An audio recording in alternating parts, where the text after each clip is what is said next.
Menteri Koordinator Bidang Kemaritiman dan Investasi Luhut Binsar Panjaitan mengklaim utang pemerintah Indonesia salah satu yang terkecil dibandingkan utang negara-negara lainnya. Kalau ada orang bilang kita ada utang 7.000 triliun rupiah, benar, tapi utang ini produktif. Kata Luhut dalam sambutannya di acara groundbreaking Tol Serang Panimbang Seksi 3 di Banten Senin 8 Agustus 2022. Sayang, klaim Luhut dibantah oleh Direktur Eksekutif Institute for Development of Economics and Finance, Tauhid Ahmad. Tauhid merujuk Trading Economics. Data itu menunjuk rasio utang pemerintah Indonesia terhadap PDB masih di level 38,5%. Namun dibandingkan negara lain, khususnya di Asia, ada beberapa negara yang rasionya di bawah Indonesia, seperti Bangladesh 31,7%, Brunei Darussalam 2,3%, dan Afghanistan 7,8%. Banyak yang di bawah kita, kata Tauhid dilansir dari Tempo.co Rabu 10 Agustus. Hal senada juga dilontarkan Ekonom Center of Economic and Law Studies atau Celios Bima Yudhistira.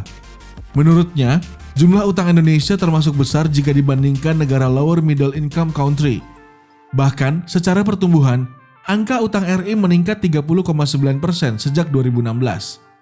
Berdasarkan data International Debt Statistic Bank Dunia 2022, posisi utang luar negeri Indonesia terakhir mencapai 417,5 miliar US dollar.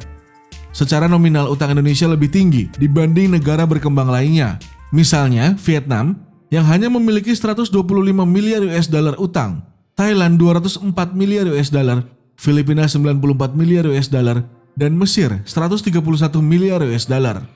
Beberapa utang juga tak bisa langsung digolongkan sebagai utang pemerintah, misalnya penugasan pembangunan infrastruktur oleh BUMN.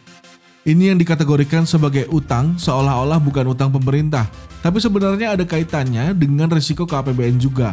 Hidden debt cukup berbahaya bagi perekonomian, katanya kepada Bisnis Selasa 9 Agustus 2022. Bima meragukan efektivitas penggunaan utang untuk infrastruktur. Pasalnya, porsi belanja pemerintah yang paling gemuk masih belanja pegawai, barang dan pembayaran bunga utang, sementara belanja modal masih jauh tertinggal. Lagi pula kalau sekedar membanggakan utang untuk oli pembangunan, ya namanya kurang kreatif itu.